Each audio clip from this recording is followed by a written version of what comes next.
प्रिय साथियों, मैं आपका अपना साथी विक्रम गोस्वामी आपके अपने चैनल स्टडी पॉइंट आरसी में आप सभी साथियों का हार्दिक स्वागत करता हूं। साथियों, जैसा कि आप जानते हैं, इस वर्ष डाक सहायक से छटनी सहायक से सहायक लेखा अधिकारी बनने की परीक्षा होनी है। तो बहुत से साथी जो अपना सेवा काल इस पदोन्नति से संबंधित पूरा कर चुके हैं, जो शर्तें पूरा कर चुके हैं, तो वो साथी तैयारी में जुटे हुए हैं और उन साथियों की तैयारी में थोड़ी सी भागीदारी हमारा चैनल स्टडी पॉइंट आरसी भी दे रहा है। तो साथियों, मैं विक्रम गोस्वामी आपसे आशा करता हूं कि आप हमारे चैनल से अवश्य जुड़ेंगे, कुछ आप सुझाव दोगे, कुछ हम देंगे और हमारी तैयारी हम पक्की करेंगे। तो साथियों, स्टडी पॉइंट आरसी भारत का एक ऐसा पहला चैनल है जो डाक विभाग पदोन्नति परीक्षा से संबंधित फ्री कक्षाएं चलाता है और किसी भी प्रकार की कोई भी राशि नहीं लेता है। तो हमने पहले भी कक्षाएं चलाई थी, तो सोचा डाक निरीक्षक और सहायक लेखाधिकारी की कक्षाएं भी हम शुरू करें। तो बहुत से साथियों की हमारे पास प्रक्रिया आई थी, तो हम पहले कक्षाएं शुरू नहीं कर पाए थे किन्हीं कारणों से। तो हमने आज हमारी पहली कक्षा शुरू की है। तो आज हम साथियों पढ़ेंगे जो सहायक लेखा अधिकारी के सिलेबस में है, वो है जनरल फाइनेंशियल रूल 2017। उसमें कुछ चैप्टर हैं, वो आपको हम बता देंगे। कुछ चैप्टर उसके अंदर नहीं आएंगे, उसके अंदर लिमिटेड चैप्टर ही आएंगे। तो जो जनरल फाइनेंशियल रूल 2017 है, उसमें आज हम इंट्रोडक्शन करेंगे। इंट्रोडक्शंस में क्या होता है, इंट्रोडक्शंस में आज हम एब्रीविएशन करेंगे कि किस अधिकारी का क्या काम होता है, क्या क्या इकाइयाँ होती हैं और जनरल फाइनेंशियल रूल 2017 क्या हैं। तो साथियों, आइए शुरू करते हैं हम आज की कक्षा। टीम स्टडी पॉइंट आरसी आपके साथ हमेशा है, हमेशा रहेगी, हर सफ़र में हम सफ़र है। आप हमारे चैनल को ज़्यादा से ज़्यादा शेयर और लाइक करें। और हम शुरू करते हैं आज PA SA to AAO। साथियों, डाक सहायक से छटनी सहायक से सहायक लेखाधिकारी बनने के लिए जो आपके सिलेबस में है वो जनरल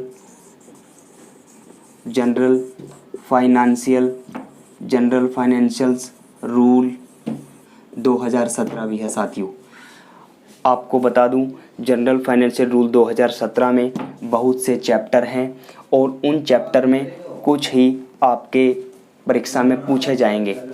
उसमें इंट्रोडक्शन आज जो हम पढ़ेंगे वो साथियों हम इंट्रोडक्शन पढ़ेंगे। इंट्रोडक्शन में क्या है कि जैसे मान लीजिए, पहले तो जनरल फाइनेंशियल रूल के बारे में बात करेंगे, GFR 2017 कि जनरल फाइनेंशियल रूल 2017 क्या होता है। साथियों, केंद्र सरकार के वित्त मंत्रालय द्वारा ये नियम बनाए जाते हैं। इन नियमों का पालन तब किया जाता है जब कहीं कोई व्यय किया जाता है, कोई खर्चा किया जाता है, कुछ लिया जाता है, कुछ दिया जाता है, चाहे वो पब्लिक हित में हो, चाहे वो किसी विभाग के हित में हो, या फिर वो सरकार के खजाने का कोई भी पैसे का लेन देन हो, तो वो कौन करता है, वो वित्त विभाग करता है, मिनिस्ट्री ऑफ फाइनेंस करता है और जनरल फाइनेंशियल रूल 2017 के अकॉर्डिंग वो किया जाता है। तो ये GFR 2017 आपके सिलेबस में है। तो जो इंट्रोडक्शन है, इसका इंट्रोडक्शन इस प्रकार से है। जनरल फाइनेंशियल रूल 2017 को तो आप समझ गए होंगे। तो अब हम शुरुआत करते हैं आपकी एब्रीविएशन से कि इंट्रोडक्शंस में क्या क्या एब्रीविएशंस आएंगी। साथियों देखिएगा, GFR 2017। साथियों, इसको अच्छे से याद कर लीजिएगा। कभी भी आप पदोन्नति परीक्षा देते हैं तो उसमें रट्टा नहीं मारना होता है। आप उसे अच्छे तरीके से अध्ययन कीजिएगा, अच्छे तरीके से पढ़िएगा, रिवाइज कीजिएगा। आपको प्रैक्टिकली याद होना चाहिए, तो आप परीक्षा में अवश्य पदोन्नति और तरक्की हासिल करोगे। तो GFR में जो हमारा आता है उसमें पहले आते हैं AO। साथियों, AO को बोलते हैं अकाउंट ऑफिसर। Accounts officer. आप सभी साथियों को पता ही होगा, आप विभाग में काम करते हैं, आपका आना जाना भी लगा रहता होगा। अकाउंट ऑफिसर मान लीजिए लेखा, अकाउंट्स लेखा ऑफिसर अधिकारी, ये लेखा अधिकारी होते हैं। ये किसी भी लेखा यूनिट के, लेखा इकाई के हेड होते हैं साथियों। ये किसी भी लेखा इकाई के यूनिट के हेड होते हैं, तो उन्हें अकाउंट ऑफिसर कहते हैं। अकाउंट ऑफिसर के अधीन AAO आते हैं, असिस्टेंट अकाउंट ऑफिसर, यानी इनके सहायक आते हैं। और ये विभिन्न प्रकार की लेखा शाखाओं में अपना कार्य करते हैं। ये क्या करते हैं? विभिन्न प्रकार की लेखा शाखाओं में अपना कार्य करते हैं। तो इसी प्रकार अकाउंट ऑफिसर्स आप समझ गए होंगे। लेखा अधिकारी किसी भी यूनिट का मुखिया होता है। तो अब हम बात करते हैं आगे CAG की। CAG आपको पता होगा साथियों, कंट्रोलर ऑडिटर जनरल। ये होता है महालेखा परीक्षक।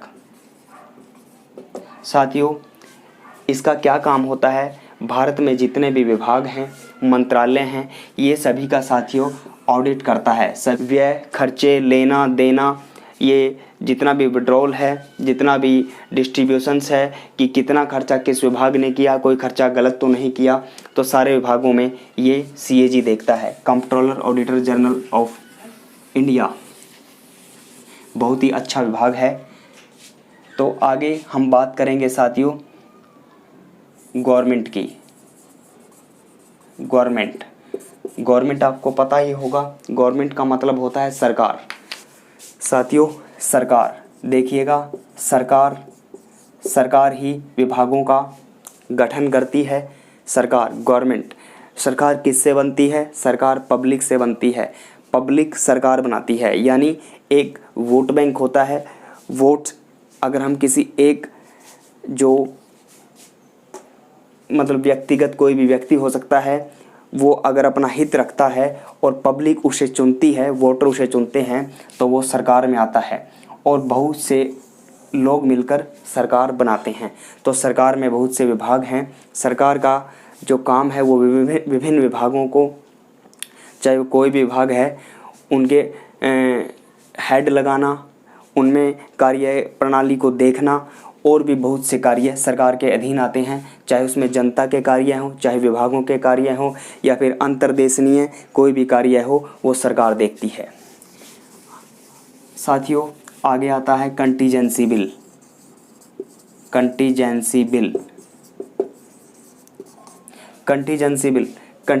बिल में क्या होता है साथियों? कंटीजेंसी नाम से ही प्रतीत होता है, ये निरंतर चलने वाले बिल।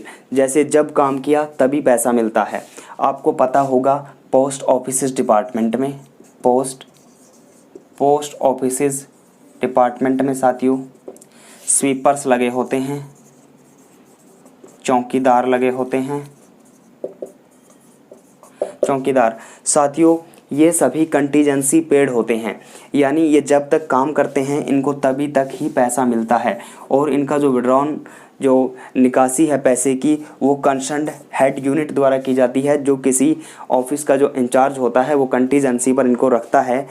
अगर ये काम करेंगे तो इनको पैसा मिलेगा, अदरवाइज कंटीजेंसी, इनको जो सेवाएं हैं वो इनकी समाप्त कर दी जाएंगी और इनको किसी प्रकार का विड्रॉल नहीं दिया जाएगा, किसी प्रकार की निकासी नहीं दी जाएगी।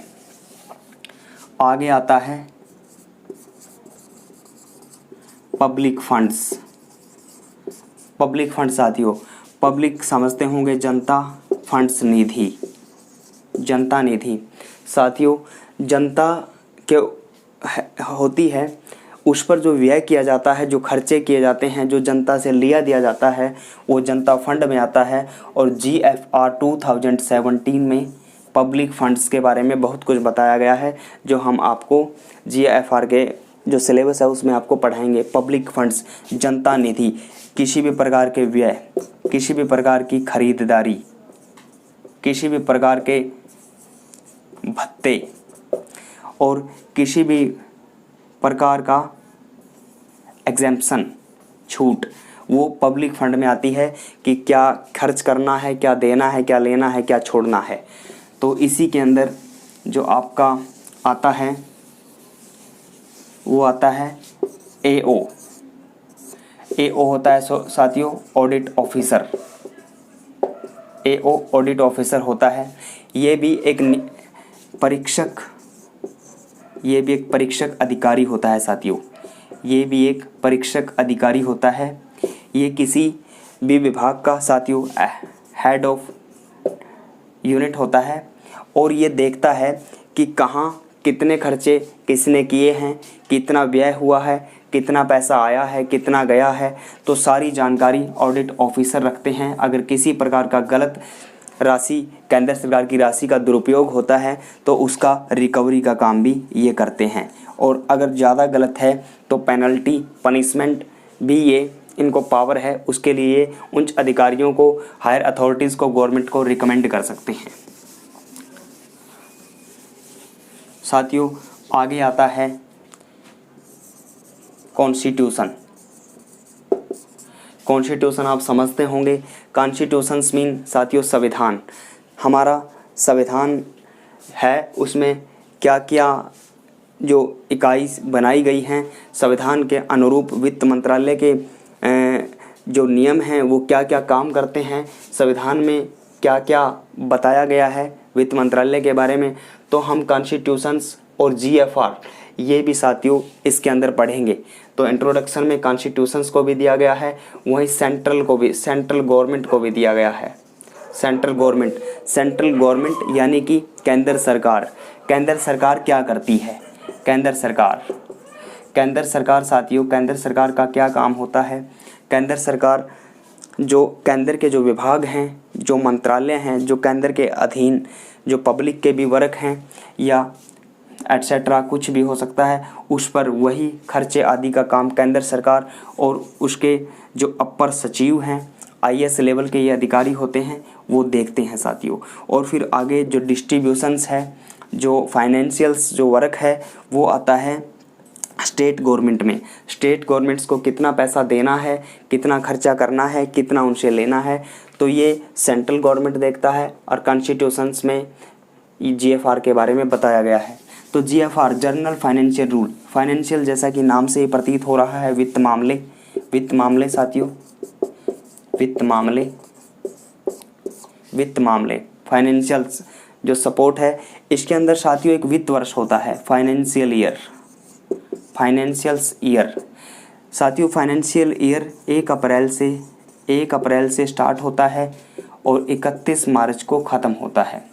ये पूरा 1 साल का होता है। मान लीजिए 2019-20 का फाइनेंशियल ईयर है, 2020-21 का फाइनेंशियल ईयर है, तो इसी के अकॉर्डिंग साथियों हम ITR पे करते हैं। ITR का मतलब होता है इनकम टैक्स रिटर्न, यानी जो इनकम टैक्स होता है, जो उसका रिटर्न हम गवर्नमेंट को देते हैं कि कितना खर्च हमने किया है, कितनी हमारी आमदनी है, और जो एग्जेम्पशन जो छूट है वो गवर्नमेंट हमें देती है कि अगर व्यक्ति की 5 लाख आय है तो उस पर कोई टैक्स नहीं होगा, उससे अधिक आय है तो उस पर टैक्स देना पड़ेगा, लेकिन वो डिविडेंड के माध्यम से रिफंड हो जाता है साथियों। परंतु सरकार को फाइनेंशियल ईयर्स में ये बताना अनिवार्य है कि आपकी कितनी आय है। और साथियों आपको बताना भी चाहिए, क्योंकि आय अगर आप बताओगे, जो इनकम टैक्स जो मिलेगा उससे हमारी जो जनता है उस पर काम किया जाता है, जनता को सभी फैसिलिटीज़ उपलब्ध करवाई जाती हैं। तो ये फाइनेंशियल ईयर था। फाइनेंशियल का आपको वैसे भी पता होगा। तो GFR के अंदर, GFR जनरल फाइनेंशियल रूल, इसके अंदर बहुत से ऐसे डेफिनेशंस हैं। हमने जैसे आपको अकाउंट ऑफिसर बताया, AO बताया, ऑडिट ऑफिसर बताया और परीक्षक बताया, महालेखा परीक्षक बताया, ठीक है, फाइनेंशियल ईयर्स बताया।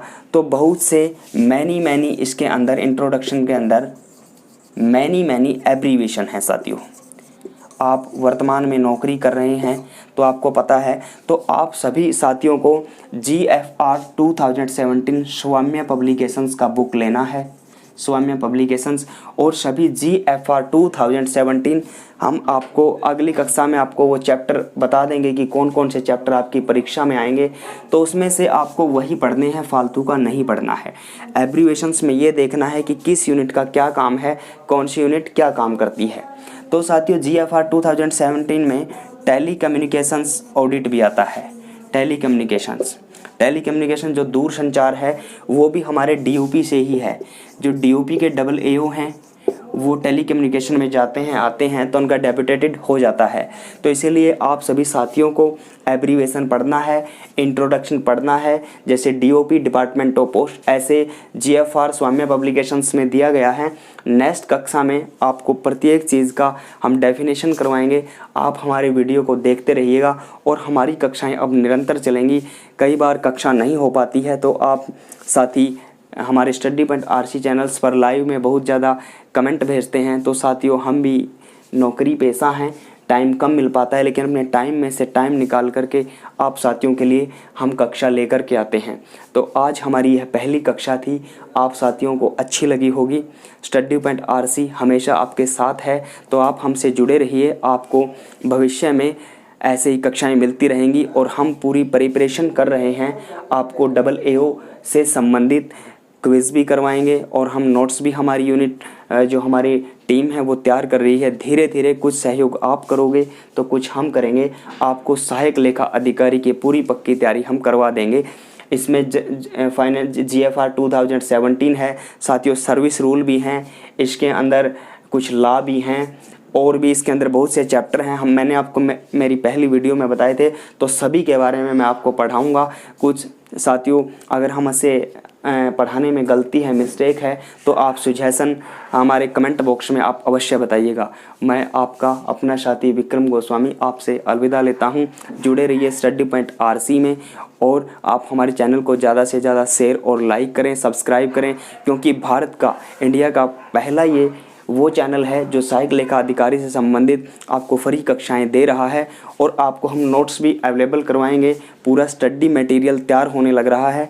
हम चाहेंगे कि हमारे जितने भी डाक सहायक साथी हैं, छटनी सहायक साथी हैं, उनके पास पहुँचे। पूरा का पूरा आयाम तैयार हो जाएगा, पूरी टीम भी बन रही है।